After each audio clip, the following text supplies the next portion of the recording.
Welcome. My name is Glenn Diesen. I'm joined by Alexander Mercouris and also retired Colonel Daniel Davis. Welcome, sir. Thanks for having me. Glad to be here. So I've said many times before that, patriotism is often now expressed, I would say, almost as self-delusion. We have this conformity to the extent, we have to repeat narratives which we know are false and even damaging. And I think that, in every war, we eventually discover that self-delusion does not produce good policies, and we become largely unable to pursue our national interests and increase our security. So I think this idea of committing to a narrative based on wishful thinking will result in, absence of accountability. Course correction is prevented. We reward failures. So we also see that those who advocate for wars without any possibility of success often end up getting nice jobs for arms manufacturers, while those who push for accountability might have their loyalty questioned. So the system isn't working the way it should, is what I'm trying to say. And I think this is a great topic to discuss today with Colonel Daniel Davis, who has served in both Afghanistan and Iraq, and has also been at the forefront, I would say, of observing such a dangerous deception when the narrative deviates too far from reality. So, if I'm not mistaken, among the U.S. military officers, you were one of the first to really publicly criticize the war in Afghanistan, as it wasn't going as authorities and the media suggested it was, and proving evidence that the war wasn't being won, and pretending otherwise is not in America's interests. And Mr. Davis, I feel a bit a sense of a deja vu here, because we see again that delusion, I would say, is almost celebrated as virtue. So the people have been chanting for, not just in Middle East, but in Ukraine as well, those are chanting that, this was an unprovoked invasion, feel very good about themselves, even though, this tends to prevent a settlement. And also repeating that Ukraine and NATO is winning is also seen as being virtuous, even though, the Ukrainians are being bled white, and, NATO's moving to the brink of nuclear war. So we obviously should discuss Middle East, but I thought we can first have a brief visit of Ukraine. Perhaps you can, share with us your perspective or insights on where we are in this Ukraine war, how we got here, and has the narrative removed itself too far from reality? How do you see this?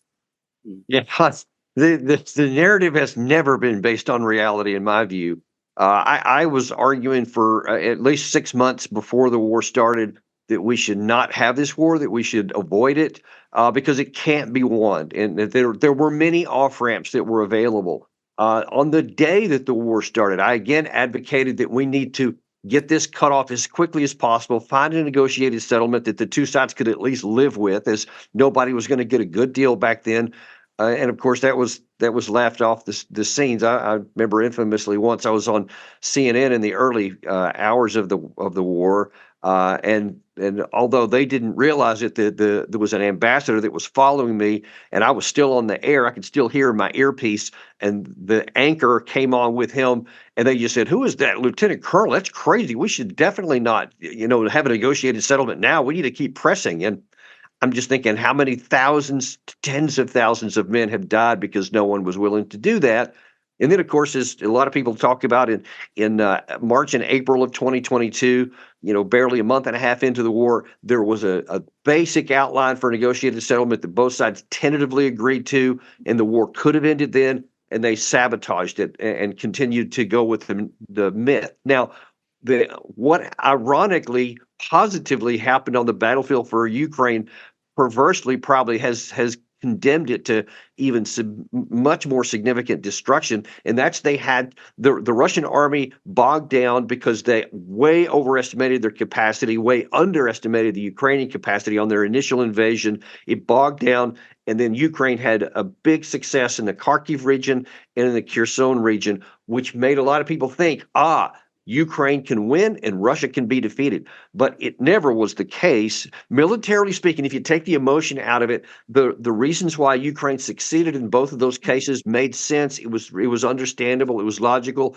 but it was also clear from a strategic view it was not going to change the outcome of the war, only going to delay it. And now that we've seen that play out in the last year, where Ukraine tried to have this big offensive in the summer, which again, in the months before, I was arguing very emphatically it was not going to succeed, laid out the very plain military reasons why it was not going to, which was insufficient air power for the Ukraine side, insufficient air defense, insufficiently trained troops, not an adequate enough equipment set. They had lots of tanks and stuff, but it was just a mishmash. So they weren't properly trained on it. No one could be in that short period of time. And they didn't have enough mine clearing equipment. Those were all the things that made any attempt just suicidal. And that's exactly how it played out. Now then, today, we still have this fiction going on in both the United States and in NATO headquarters, where they claim that, okay, we're going to hold for 2024 and then have an offensive in 2025, and then maybe it'll work, which is just condemning tens of thousands more Ukrainians to death. And I'm not convinced that they can even hold on for the remainder of 2024. I think there's a higher shot that the Ukraine army collapses and breaks finally, and that the overwhelming pressure Russia continues to build up could break through somewhere. That's not a guarantee, but there's much more likelihood of that happening than of Ukraine hanging on and then having an offensive in 2025, because that ignores the whole other half of the equation with Russia, that they're also making changes and improving their situation much faster than the Ukraine side. And there's other reasons I could go into it, but that's the basic gist of how I see the war. It's a question of resources. Ultimately, the Russians have more of everything. And expecting that Ukraine can somehow pull some magic trick that's going to turn that round is very difficult to understand. Now, Colonel, I have to say, I've been reading lots of pieces that you have written about this war. As I mentioned just before we started this program, you are an officer, the first military man I have had a direct encounter with, who's actually been there in battle, who's actually led men in actual fighting. And you've seen the face of war. And I worry very often that many of the people who are making the decisions about wars today in my country, which is to say in Britain, in Germany, perhaps to an even greater extent, in France, perhaps less so in the United States, but still to a great extent in the United States, are not familiar with war. They don't really understand how complicated and difficult war is, and how difficult it is to keep soldiers moving forwards in battle and to keep armies operating on the field. And all of those mistakes that you've mentioned, the lack of air power, the mishmash of weapons, the lack of training, they all seem to me the kind of things that politicians very easily can do. They say, give them tanks, give them infantry fighting vehicles, give them, a certain amount of training, and it will be enough. And was that your feeling? Because it's absolutely mine. And I am not somebody who knows anything about war, but at least I have the humility and the degree of self-knowledge to understand that. Well, see, what just aggravates me and just depresses me, I guess to a certain extent, is that, I mean, you're sitting here and you're saying, well, you don't have the combat experience, so you don't understand a lot of these things or whatever, and yet your view is absolutely accurate. You don't have to have combat experience to understand the fundamentals. If you could read, and if you have the willingness to see things as they are, which is a key requirement, then you can come to the right conclusions, even if you've never been there before. But it just baffles me that I've seen so many people, especially in the U.S., that's obviously what I pay more attention to, and I'm talking senior level officials, the National Security Advisor, Secretary of Defense, Secretary of State, obviously the President. I see them making these statements that I'm just thinking, if you went to high school and you had history, you can understand how some of those things just cannot be met with reality. But they have access to all of the top secret information, and they should never come to those conclusions, which, of course, makes me wonder, what is the real intent here? Because if you can rationally see that the resources are heavily weighted in Russia's favor, that politically the political will is virtually equal on both sides. It's, Ukraine's is obviously off the charts. They got invaded, but Russia's is also off the charts because they feel like it's the whole West against them. So they are definitely feeling this is an existential battle. So they will pay whatever price is necessary.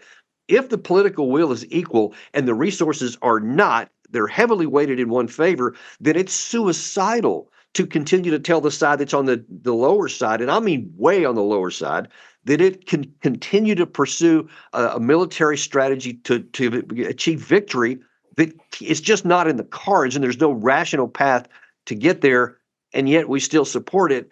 And the bill payers are the Ukrainian people, the Ukrainian citizens, their cities. It just breaks my heart to see that they're allowed to continue to go down this path, that we keep supporting them, knowing that they can't actually succeed because all we do is harm the very people we claim to want to help. But if this is the situation, I mean, we see that it's so dark at the moment, and still nobody wants to talk about diplomacy or negotiations. What are is there any possible avenue for this to be resolved through negotiations? There is, and look, you're also seeing while the Ukraine side has plenty of will, they also are fracturing internally in their politics. As everybody's been seeing this huge thing blow up between their commanding general Zaluzhny and their president Zelensky. Before that, it was the mayor of Kiev. It was the one of the former spokesmen for Zelensky has said he's now turning into basically a dictator. He never tells the truth. So you see all kinds of chaos in here. I assure you, those troops who are fighting on the front line are paying a lot of attention to this, and it can't do anything besides sap their will. And of course, they heard all during the previous year, 2023, that their president told them that they're going to win, they're going to succeed, they're going to get all of their territory back to the 1991 borders. None of it happened. And they saw hundreds of thousands killed and wounded of their fellow countrymen. So imagine how much less they're willing to fight and die now, because they see they were lied to, and they can see for themselves this stuff is just not working. And they see how Russia is improving, building more tanks, more airplanes, more helicopters, obviously millions of shells of artillery, which Ukraine side can't match.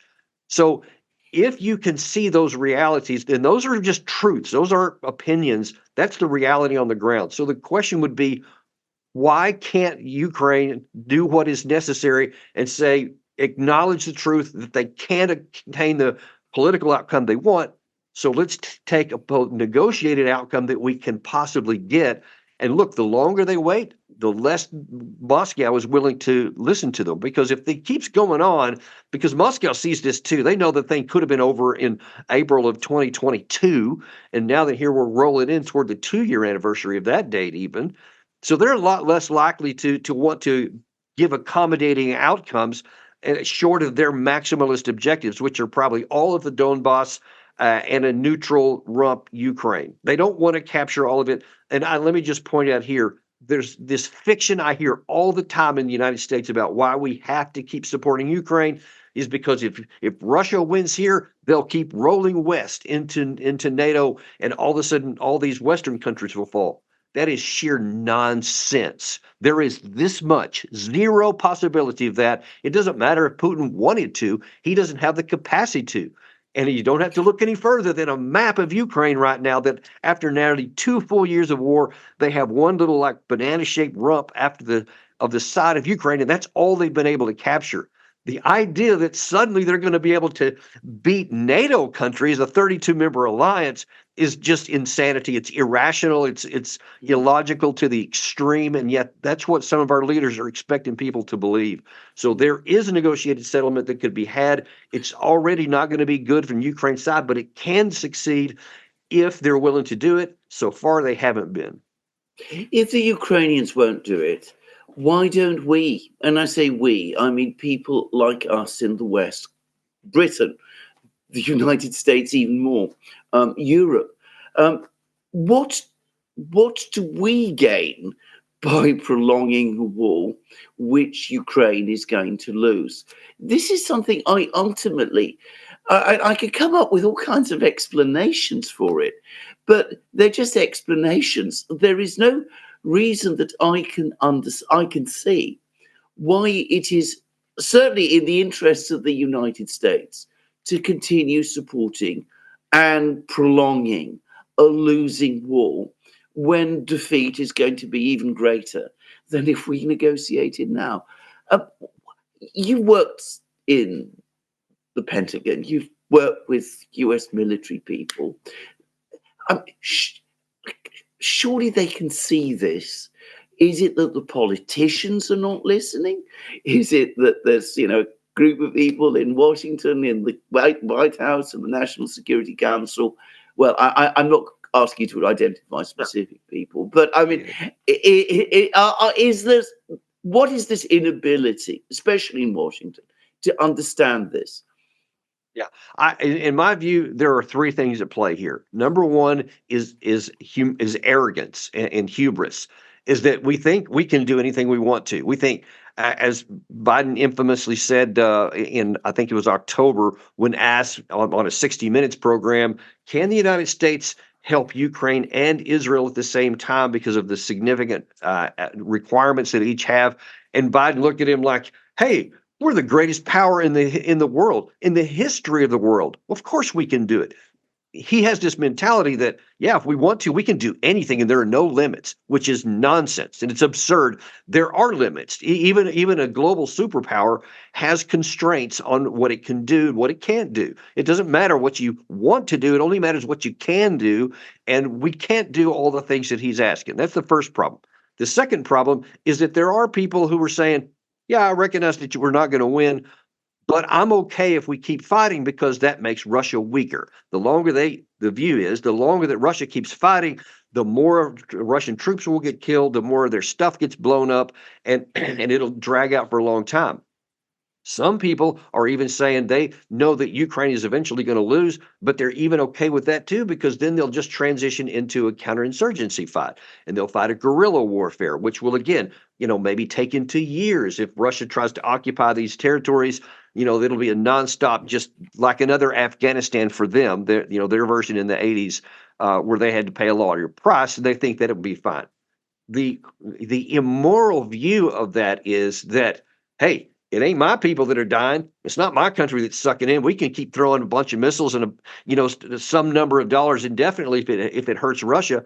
But here's, aside from the gross immorality of that, because you're letting the Ukrainian people be a bill payer to something that can't succeed while telling them that it can, there's also the issue that perversely, Russia is no longer getting weaker. That was the case earlier in the war. And if we had stopped it in April of 2022, then I think that the net would have been a significant loss militarily and strategically for Russia.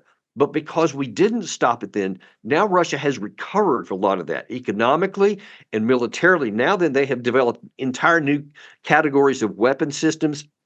They've improved a lot of the things that they had done before, and now they're building up a large amount of combat experience in modern large-scale warfare that we don't even have. We've done nothing but since I fought in Desert Storm in a large tank battle, and we just absolutely crushed Iraq because we were exceptionally well trained. We had been training for many years before that, and we had a large focus through the Cold War. That's all gone because now then that's been replaced by counterinsurgency fight, which is like going against the Taliban, ISIS in Iraq and in Syria. They don't have navies. They don't have air forces. They don't even have formal armies. So we've gone against basically people we can do whatever we want tactically. If we had to fight Russia or China or North Korea or even Iran, it would be a very, very different ballgame because we don't have combat experience at that level at that time. And we would find out, I will tell you in my view, if we fought a large conventional war, just like Russia was exposed to and not being as good as they thought they were at the start of this, we would also be exposed as not being as good. And I think that goes for Britain as well, is that our conventional forces are nowhere near as good as we think they are because they don't have any of this kind of combat experience. And they do have the kind the wrong kind of experience where you think that operations run at a certain speed and tempo. You don't understand how the enemy can hit you with much larger weapon systems where you don't have the freedom to do anything you want. And they do have Air Force, air defense, navies, etc. It would be a different ball game. So all the way around, this is not working out well for us. And if people do go down this path in the West, they're going to find, probably I fear, that it's going to undercut our own security in the future. I'm wondering if the issue, because we're fighting Russia with Ukrainians, that again, this removes our incentive, as you said, for peace, because the assumption is we can drain Russia. I'm therefore wondering if it's the only way to have negotiated peace if the Ukrainians come to the conclusion that well, our interests and the Ukrainians' interests are not necessarily the same, and they should go back to negotiations. Because what's often left out of the media when we talk about the narrative being rescued is we always made this argument that the Russians, they just want to conquer Ukraine. There's nothing to do with NATO, and we can't talk to Putin. But what we often neglect is on the first day of Russia's invasion, on the day after, on the 25th of February, there on the first day, Zelensky, if you go to Ukrainian's presidential website, he made a statement saying, listen, the Russians contacted us on the first day now. They still want to talk, to discuss neutrality. And so this kind of, but this we can't put in our media because this goes against our whole narrative. And anyways, on the third day, on the 27th of February 2022, the Russians and Ukrainians announced together, we're going to have, or both of them announced that now we're going to have negotiations without any preconditions. But at the same time, on the American side, you had Ned Price, the spokesperson, saying, listen, we don't accept this no idea of no preconditions. They first have to pull out, and then we'll talk.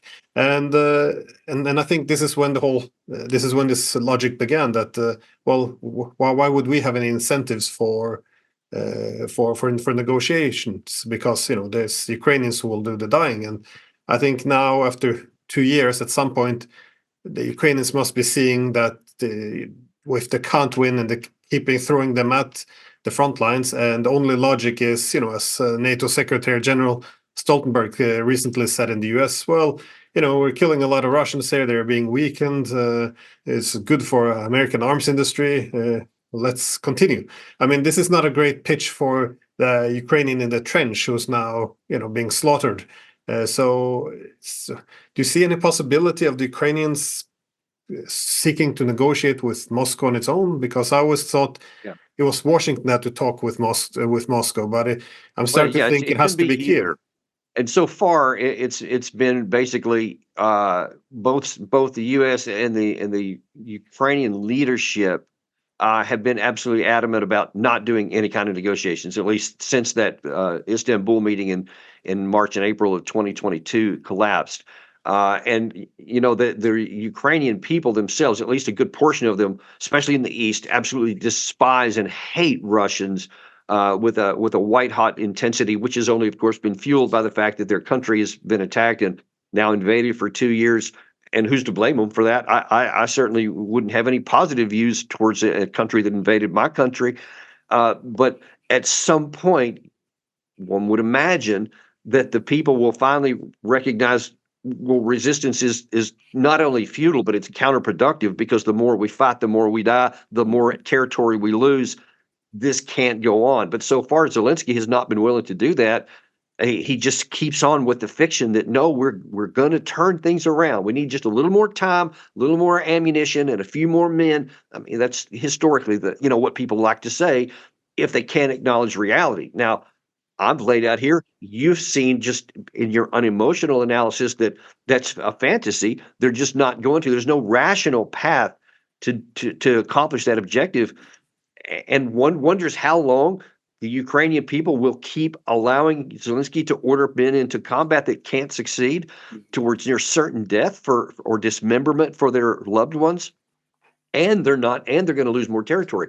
Now, I think that what could change that is if some of these tactical situations that are going on along the line of contact right now, one of the key ones is in Avdiivka and a couple of other places in Kupiansk. If some of those start to actually break and the Russians do start pouring through and it becomes clear that the line could actually buckle, that could change the viewpoint of the people who are in the rest of the country. But until that happens, it just doesn't look to me like that there's enough willingness of the Ukrainian people to push back against their leadership. I'm going to qualify that. There's a lot of Ukrainians in London, and I have, some contacts. And my impression is that there is now an enormous amount of war weariness in Ukrainian society. And we would not be having a political crisis in Kiev of the kind that we're having now, a conflict between the Zelensky and Zelensky and all of this, which we're not going to go into the details of, because why would we want to? But it would not be happening if morale was strong and people were confident and determined to continue the battle. Ultimately, there is a general understanding that somehow, some way, the war needs to end. The problem is they're still getting this encouragement from the West to keep fighting. And that undercuts those people in Ukraine and Kiev who might potentially say, look, this has gone as far as it can. Let's sit down and talk. I just wanted to make that, because that's my impression from what I understand. People in Ukraine, in Kiev, are increasingly coming round to. I just wanted to talk about some of the mechanics of this, because there were things that you said, that you've written about, which I found incredibly interesting, and which contradicted, by the way, things that I'd assumed before war started. For example, and it's a fact, I've seen this, I was just reading today about a very senior Ukrainian officer, and he was giving some explanations to a Western journalist, and he was a chief of staff of, I think, of a brigade, and he was 30 years old. And another officer was 28 years old. He was actually leading a brigade. And your point was, in that article, that these people are almost certainly too young for the jobs that they are doing. They won't have the experience that is needed for that. And the training that they will have received will not be sufficient. Now, that's, as I say, contrary to what many people think. Many people think, you want young people in charge with all the dynamism and energy that goes into it. Right. That's certainly what I would have thought a couple of, about 2 years ago.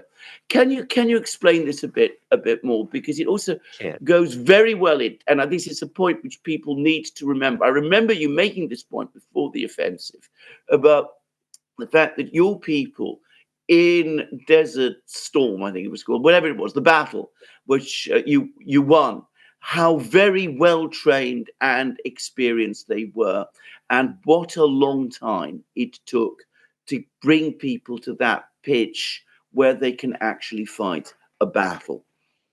Yeah. So there is this dynamic. It's a comprehensive system of fighting that you have to build over decades of time, many years.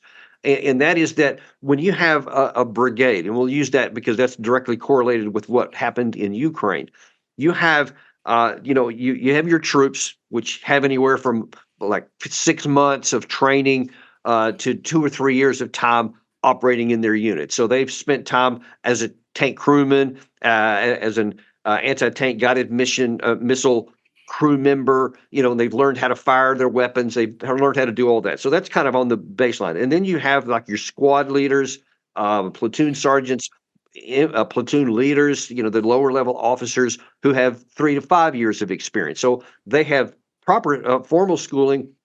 Then they also have several years of training at that level of how to lead men and whatever. So you have like a crew now, not just a guy who could fire his tank, but you have a crew member. So it's a guy who may teach a tank member. All right. You have the gunner, you have the loader, you have the driver, you have the track commander. In some of ours and similar in others, where now then we all have to learn how to fight together, and so you'll spend 2 or 3 years on doing that. Then you have the company commander and the first sergeant who have anywhere from 5 to 6 years of experience commanding at the lower levels, and the first sergeant who has like 12 to 15 years at the other levels. Then you get up to the battalion level where it's 18 to 20 years for those leaders, and then the brigade command team, which has 20 to 22 years of experience on those levels, and they have successfully gone through all those levels, so they understand every nuance in detail how everything works. So when you get into a battle situation, you have trained as a unit, ideally, like we did prior to Desert Storm at the Battle of 7-3 Easting, the tank battle I mentioned earlier. We had been together as a unit for well over a year and had gone through many, many training exercises in Germany, on top of all the people that had all of those many, many years of experience, up to 20-something years. So when you now try to form a Ukrainian one where the top guy doesn't have 22 years of training, but a year and no formal training, just whatever he's learned on the fly, that means when you come into any myriad of multiple different kinds of things that may happen, you don't have that knowledge ready at your hand and understanding of how things work out. So if you're thinking, should I pivot left here and block and then go and hit the flank on the enemy? Or should I hold fast here and bring another unit around? You don't have any knowledge about which one of those may work and which one not, because you've never done it. You've never trained for it. You haven't seen it work right. You haven't seen it work wrong in training. And so that it tells you what you need to do. These guys are from scratch. I mean, they don't know many more than the platoon leader down there, or the guy who just joined the Army, 6 months earlier. They're about the same. And that's exactly what I pointed out prior to the offensive, where they featured the 47th Brigade, Mechanized Brigade of Ukraine. And they talked about how great it was that they had all these young guys at the top. And I'm thinking, they don't know what they're doing. And as it turned out, that's exactly what happened. They ran into a buzzsaw right off of the bat because they didn't know that didn't make any sense. They didn't know that what they were being asked to do was suicidal. And I think within a couple of months, you had several of the key leaders resign because they said the brigade commander had no idea what he was doing, and he was sending people on missions that were getting everybody killed, and it was failing, and he didn't know any better. He was eventually fired himself. But that just underscores that you cannot build an army on the fly without all these different levels here and think they're going to succeed while you're trying to fight a major war and defend against your territory. It just can't rationally be done. And people just don't want to. That's one thing where you can't just figure it out from reading a book or whatever. That's something you don't know unless you've lived it or studied it really intently, which of course I've done both of those. But it's self-evident the way it's played out on the battlefield. And I'm telling you, it's not going to change next year either. Yes, and I mean, just to quickly say, one of the things I've understood about war is the amount of intellectual energy that it requires from the commanders. It's exactly what you say. They have to have a sense of how to do the right thing in any particular given situation, and that doesn't come naturally. And that means that an army, it needs its non-commissioned officers and it needs its officers to be doing things very well. And of course, what's happened over the last 2 years, and this is not, I think, challenged, is that Ukraine has lost a lot of its most senior and most experienced officers. So Indeed. This talk about rebuilding, this is what I'm going to finish. And in fact, I think that I read that a British analysis, I believe it was a British intelligence publicly announced one, said that of all of the 220,000 Ukrainian active forces that were in the field on 22 or 24 February of 2022 are virtually all killed or wounded or off the battlefield. So that tells you that then that means almost the entire army is about this thin. They have no more than 2 years of experience, any of them, or less than that. Yeah. So rebuilding on that basis, reproducing even, I mean, you're never going to get a Ukrainian army as well trained as yours, and that would be an ideal. But even getting them to the level where they could perhaps, resist the Russians and go on the offensive again. I mean, it is an impossible task. Putting aside problems of, equipment, ammunition, and all of these kind of things, and understanding new weapons and all those things too. I mean, so it seems to me. So when you say you can't see how it can be changed in 2024, I would say that must follow logically from what we've been talking about. I think so. Well, I was curious on the topic of not being equipped for war. It well brings us nicely a bit to the Middle East because again, I think not just the United States but NATO as a collective, we've been fighting this very weak governments for 30 years, mostly defined in terms of being well counterinsurgencies, fighting terrorists. So well, what we see in the Middle East as well. Well, my impression is, are we ready for this? Because it seems sometimes a bit delusion. People are referring, for example, to a country like Iran in the same way as we're discussing Afghanistan or Iraq. But this is a humongous, very powerful country, though. But of course, the United States is not a mouse either. This is, well, again, the largest military. So, but how do you see the prospect there? Does the United States have all the capabilities? Because again, this is on the other side of the world and the Iranians aren't weak anymore. So how would a war like this play out, do you think? Yeah, it would be an unmitigated disaster. And the course that the United States has set ourselves on right now cannot succeed militarily. First, let me back up. All of this is predicated on what's been happening between Israel and Hamas. You can't talk about any of these things without going to the source of all this instability, because all these issues we have in the Red Sea are exclusively tied to the Israeli incursion into Gaza after they suffered the terrorist attack by Hamas on 10/7. And all of this huge spike in attacks against the U.S. bases in Iraq and Syria are also expressly tied to what happened with the Israelis going in and killing large numbers of Palestinian people. All of it is in support of them, to the extent that even earlier today, where there was an attack on the Deir ez-Zor base where the U.S. Is in Syria, which killed several Syrian Democratic Force members, Kurdish people, which they were apparently trying to kill Americans, but they got the Kurds instead. So obviously all these things we do are having zero effect, no deterrence whatsoever, and they're not going to, because we're focused on using bombs and missiles to deter militarily these groups, when that's not what's motivating them to act already. They're acting in defense of their co-religionists in the Palestinian enclave of Gaza. And until that gets resolved, it doesn't matter how many of them you kill, because they're willing to die for their cause. They're already clearly willing to do that. And if we needed any more proof than that, I mean, we can see what we tried to do in Iraq since 2003, or in Afghanistan, since 2001, and how disastrous that ended up. But even contemporary, you see that the Houthis in Yemen, Saudi Arabia tried for almost a decade to militarily conquer them with all kinds of superiority from air power and whatever. It never worked. And now they were trying to sue for peace and get that thing off the table when this thing blew up here. But look, the Houthis have experience with this. They're not going to be deterred by a few missiles from the United States. And of course, these groups in Iran, in the Middle East, they've been fighting us like this for, I mean, I've lost count of the number of years, but all the way back at least to 2020, when we assassinated the Quds Force leader, Soleimani, in Iran. They've been attacking us all the time since. There was 80 some odd prior to 10/7, and then of course it's just gone off the charts with an additional 165 or nearly 170 maybe as of today. So they're not going to be deterred by these kinds of actions. They're just going to be spurred onward.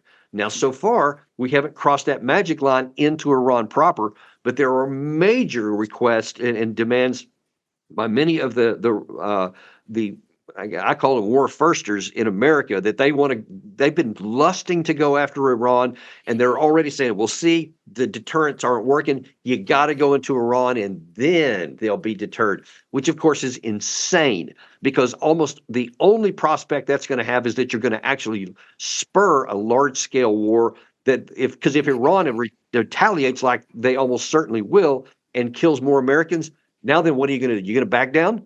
Of course not. Then we're going to step it up again. And then now that just a few more rungs up that ladder and we're at full-on war, which we can't win at an acceptable cost. That's the real problem, is all these people who are so eager to, throw some more missiles into Iran. All you're going to do is start a war that now then it's going to cost even more American lives.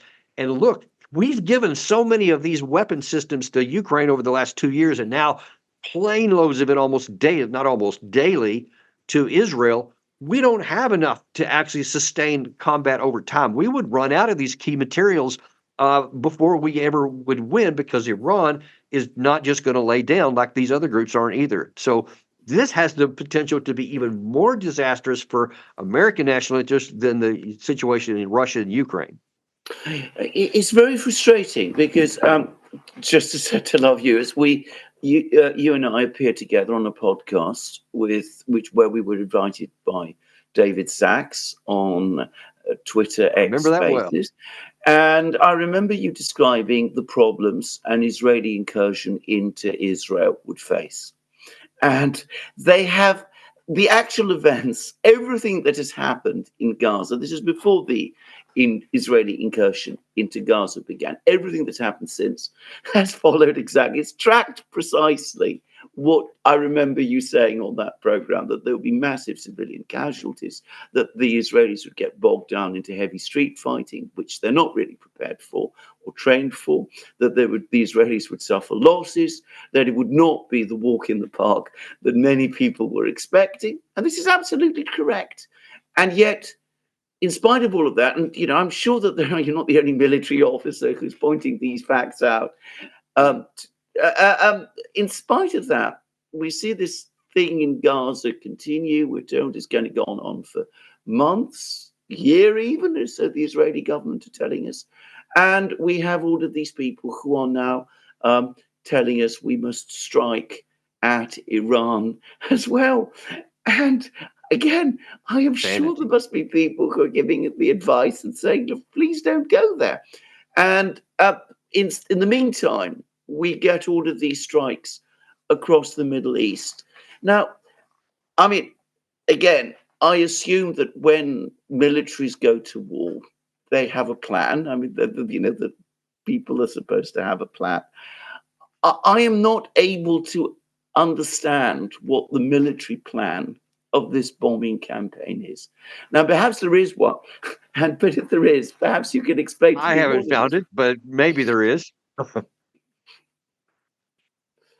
I mean, no. What I was going to say was, again, you see very clearly in this, but I'll tell you why some of these things are going on, which to you and me seems self-evidently suicidal and just can't possibly succeed, but it could very possibly get a lot worse for us, is because if you just take a cursory look at in American TV channels over the past 2 or 3 days, you'll see why. Because you have all of these retired 4-star generals, former cabinet officials that are going on and saying, see, I told you that Biden was weak and that this was not going to deter them. You should have listened to me and you should have gone into Iran in the first place. So now imagine if you're just an American person, just, a businessman, a teacher, whatever, and you've never been in the military, so you don't know. And you see the whole list of 4-star generals telling you, I told you this wouldn't work. We have to go into Iran, then it'll work. And you see like a handful of people, me being one, they go, okay, well, that guy was in the army, but he was just a lieutenant colonel. So relatively low rank compared to a 4-star general.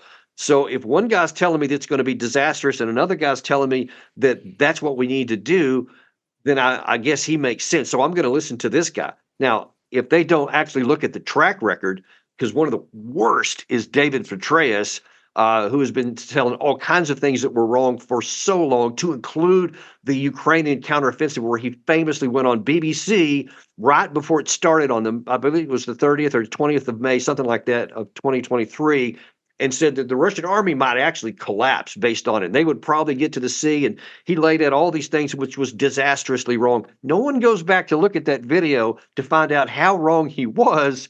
And they keep listening to him now, too, which, of course, drives me crazy. But most people don't have time to do that. They watch a 3-minute news show and they see former 4-star general, CIA director, or lieutenant colonel, who they don't know as well. And so they listen to it. And as long as those guys keep trotting out there, it's going to be easier for the people to listen to it, because they don't do what you did, is look at the track records.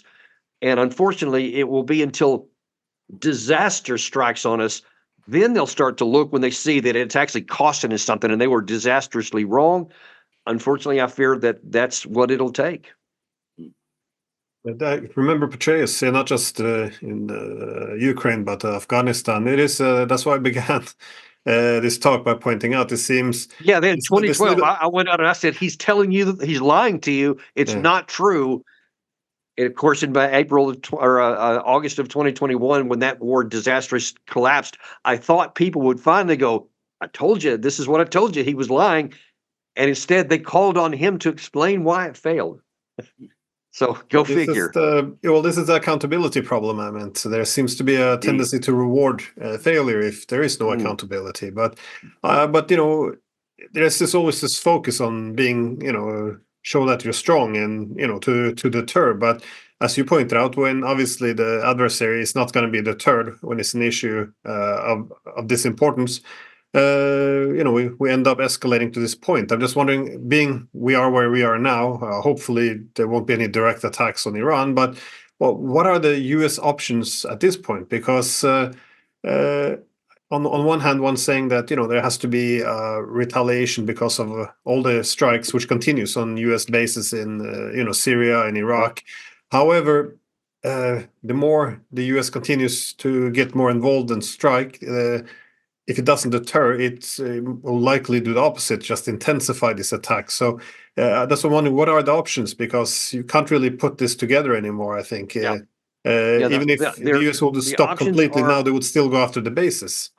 Because we haven't gone into Iran proper or even targeted their personnel directly as of the time we're making this video, we do still have options. The Biden administration could say, okay, we recognize this could go really bad, really south.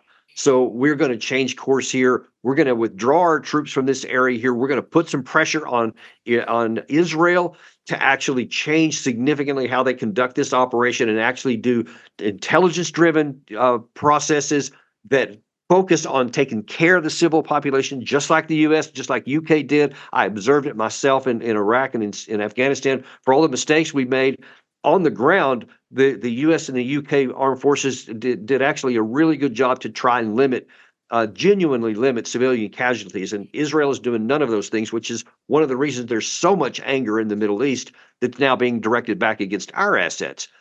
But if we don't make those changes and instead just give Israel this $17 billion, apparently they're going to vote on here in the House of Representatives in a day or two, with no strings attached, and let them continue to do what they want.